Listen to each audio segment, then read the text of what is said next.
Barguna polytechnic ইনস্টিটিউটে বঙ্গবন্ধু শেখ মুজিবুর রহমান ও সাবেক প্রধানমন্ত্রী শেখ হাসিনা সংশ্লিষ্ট ৩ শতাধিক বই পুড়িয়ে দিয়েছে শিক্ষার্থীরা। সোমবার দুপুরে ইনস্টিটিউটের মূল ফটকের সামনে জীবনী, গবেষণা ও রাজনৈতিক ইতিহাস ভিত্তিক বইগুলো একত্রে করে আগুন ধরিয়ে দেয় তারা। মুহূর্তেই আগুনে পুড়ে যায় শত শত বই। ৫ আগস্ট স্বৈরাচার শেখ হাসিনা সরকার পতনের পর সারা দেশে তার স্মৃতিচিহ্ন মুছে ফেলা হলেও আমাদের লাইব্রেরিতে এখন এই বইগুলো ছিল, তাই আমরা ক্ষুব্ধ হয়ে পুড়িয়ে দিয়েছি। লাইব্রেরিতে পাঠ্য বইয়ের সংকট থাকা সত্ত্বেও তাকে ভরে রাখা হয়েছে রাজনৈতিক বই দিয়ে। এগুলো আমাদের কোনো কাজেই আসে না বলে জানান শিক্ষার্থীরা। আমাদের কোনো আদার্স কোনো বই নেই, শুধুমাত্র ডিক্টেটর শেখ হাসিনা আর ওর বাবা শেখ মুজিব, বাকশালী মুজিবের বই ছাড়া আর কোনো বই নেই। আর আমরা সাধারণ শিক্ষার্থীদের পক্ষ থেকে দাবি দিয়েছিল গত 1 বছর ধরে, যে অলমোস্ট 1 বছর হয়ে গেছে, এখনও কেন এই বই সরানো হয় নাই। আমাদের কাছে আমরা যখন জিজ্ঞাসা করছি তো আমাদের বলা হয়েছে যে এই বই নাকি সরাই ফেলাইছে। কিন্তু দেখেন আমরা প্রায় এখানে অলমোস্ট 300, সব মিলাই 300 পরেও কিছু বই আনছি, 300 থেকে 350-এর মতো বই আনছি। এই যে এইখানে বইয়ের নামই কি নেতৃত্বে শেখ হাসিনা, তারপর এই জাতীয় যে বইগুলো আছে, মনে করেন যে মানে মুজিব পূজায় যারা আছে, যারা বাকশালীকে যে ওই যে ইতিহাস, যে যুদ্ধ পরবর্তী যে ইতিহাস, যে সময় তাকে হত্যা করা হয়েছে, ওই ইতিহাসটাই লুকানোর জন্য এত স্টুডেন্ট মারার পরে, এত সাধারণ শিক্ষার্থী, রিক্সা চালক, সাংবাদিক হত্যা হওয়ার পরে সে যখন যে দেখলো যে না, তার ক্ষমতা কোনোভাবেই টিকছে না, সে দেশ ছেড়ে পালিয়ে গেল একটি সামরিক জানে করে। সে দুপুরে খাবারটি পর্যন্ত রেখে পালাইতে হয়েছে, তার এমন একটা পরিণতি হয়েছিল। সেইখানে সে 5 তারিখে সে পালানোর পরে সারা বাংলাদেশ থেকে তার প্রত্যেকটা যে স্বৈরাচারী যে স্মৃতিচিহ্ন ছিল সেগুলো সব মুছে ফেলছে মানুষ, তারা মুক্তির স্বাদ গ্রহণ করছে।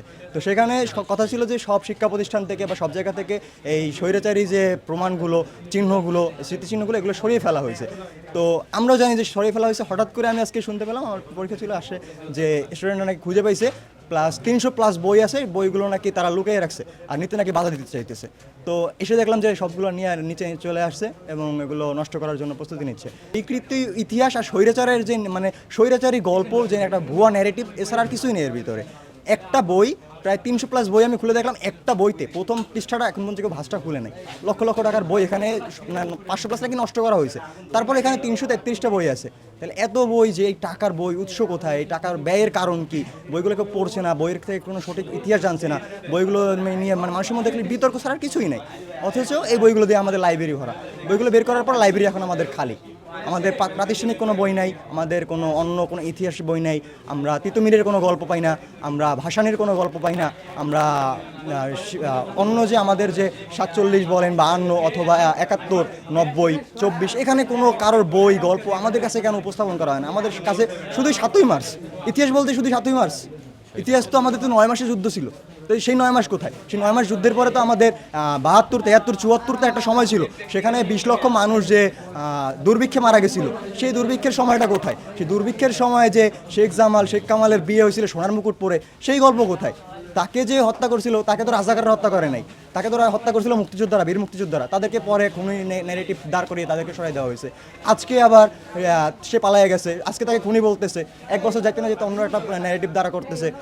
আমাদের যে কালচারাল ফ্যাসিস্ট যারা আছে, তারা আবার হঠাৎ করে কোথা থেকে চলে আসছে যে তারা নাকি এখন পুরো মুজিব প্রেমের জন্য তাদেরকে অনেক ভেসে যাচ্ছে। তাহলে ভাসানির সময় তারা কোথায় থাকে, তারা শেরে বাংলার সময় কোথায় থাকে? তাদের তখন আমরা দেখি না। তবে এ বিষয়ে ইনস্টিটিউটের অধ্যক্ষ বা কোনো শিক্ষককে পাওয়া যায়নি। রাজনৈতিক বই পুড়িয়ে ক্ষোভ প্রকাশ করলেও শিক্ষার্থীদের দাবি, লাইব্রেরিতে যেন তাদের জন্য প্রয়োজনীয় পাঠ্য বই সরবরাহ করা হয়।